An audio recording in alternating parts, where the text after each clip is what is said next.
জংলার হরিণী শিকারীর হাতে বন্দী হয়ে পড়ে আছে। সুতার জাল, মোটা সুতার জালের মধ্যে সাগর থেকে জাল দিয়ে বড় বড় মাছ ধরে না, শিকারী দুই পাহাড়ের চিপায় সুতার জাল পাইটা ওই জংলার মধ্যে লাঠি দিয়া বাইরেছে। লাঠির বাড়ির আওয়াজ শুনে হরিণ তো একটা দুই পাহাড়ের মাঝখান দিয়া দৌড় দিয়ে গিয়া সুতার জালে আটকিছে। যত নড়াচড়ি করে ততই জাল পেছায়। শিকারী দূর থেকে খুশি মুস্কি মুস্কি হাসে, রে হরিণী আর দৌড়াদৌড়ি করিস না, নড়াচড়ি করিস না, বন্দী হয়ে গেছো। ভালো করে পেঁচাইয়া শিকারী শেষরাইয়া কিতাব লেখে, আলগাইতে পারে না ভারী বেশি, হরিণটা মোটা তাজা বেশি ছিল বিদায় শেষরাইয়া নিতেছে।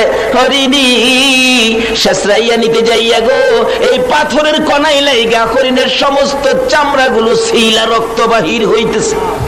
হরিণ গাছের গোড়ায় যখন জালটা দিয়ে বেঁধে রাখলো, হরিণ চোখের পানিগুলো ছেড়ে ছেড়ে কাঁদতেছে। একটু পরে দেখা যায় দয়ার নবী মায়ার নবী এই রাস্তা দিয়ে আসতেছে। আল্লাহু আকবার বলো। হরিণ দূর থেকে আমার নবীকে দেখে চোখের পানি ছেড়ে ছেড়ে ডাকতেছে, প্রভু গো আমার জবান খুলে দাও না, তোমার বন্ধু রাহমাতাল লিল আলামিনের কাছে আমার মনের দুঃখগুলি বলি।